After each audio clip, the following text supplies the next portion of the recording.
La donne électorale doit changer. Dans quel sens? Eh bien, je crois qu'il ne faut plus voter pour des partis politiques qui clivent, qui opposent, qui se battent pour l'accès au pouvoir. Et une fois au pouvoir, bon ben, on verra. Ça, c'est terminé. Autre raison, ce système a mis au pouvoir des Trump, des Poutine, des Erdogan, des Bolsonaro. Comme démocrates, on fait mieux. En France, nous avons actuellement un président de la République qui tient la route. Depuis longtemps, ça ne s'est pas produit à ce point-là. Donc là, on voit que ce système va perdurer si on ne change pas fondamentalement la donne électorale. Alors, ce que je propose, c'est assez simple, en théorie, plus difficile évidemment à mettre en pratique.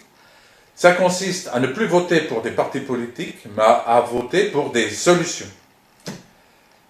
Alors, si vous voulez tout savoir sur l'ensemble des détails de cette organisation, je vous invite à lire Vers une nouvelle démocratie aux éditions Maya, où là je développe et j'argumente l'ensemble du dispositif. Mais je vais vous en donner les grands principes. Voter pour des solutions, ça veut dire que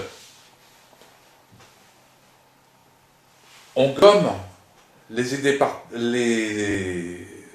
logos des partis politiques, on garde la sensibilité, et chaque sensibilité à chaque élection, qu'il s'agisse de municipale, de régionale ou de présidentielle, chaque sensibilité amène sa solution. Qui départage? Bien évidemment, l'électorat. Alors l'originalité de la démarche, c'est que sur les bulletins de vote, il n'y aura plus donc l'identité des partis politiques, il y aura simplement des solutions à choisir par thème. Fatalement, s'il y a 10 thèmes, il y aura chaque sensibilité sur chacun des thèmes donnera sa solution, ce qui fait que au résultat, nous aurons, s'il y a 10 thèmes, 10 solutions gagnantes. C'est ce qui formera la volonté et les orientations de l'électorat pour l'élection considérée. Et ça change tout. Pourquoi? Parce que chaque solution aura été abondée par des gens de droite, de gauche, du centre, peu importe. Globalement, je crois que de cette manière-là, on va éviter les extrêmes.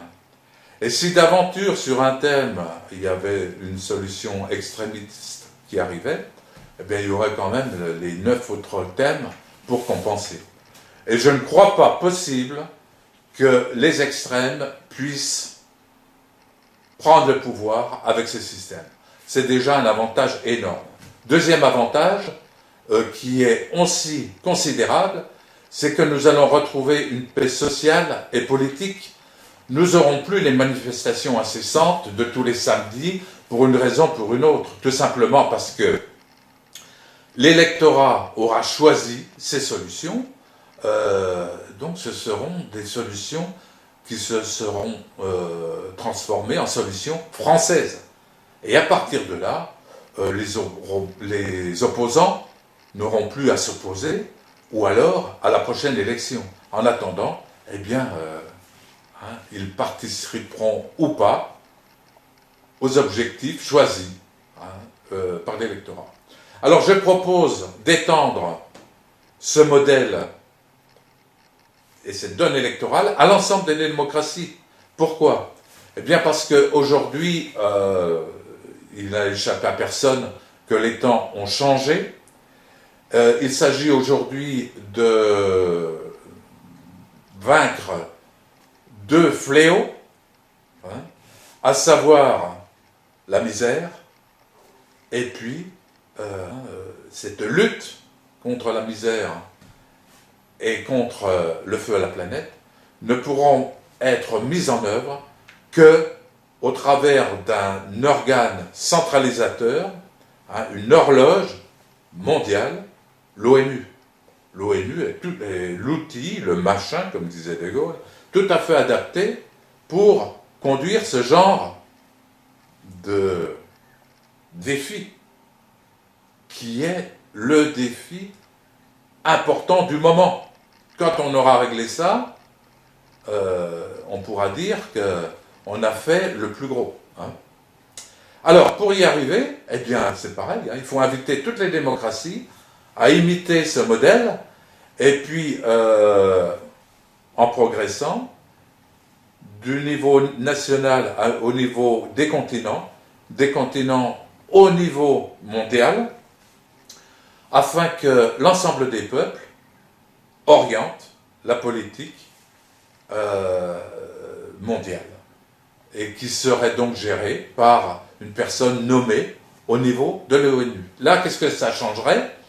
Eh bien, ça changerait que c'est aux grandes puissances de devenir les bras droits de l'ONU, et non pas ce qui se passe actuellement, à savoir que l'ONU fait ce qu'elle veut, hein, mais ce que les grandes puissances demandent.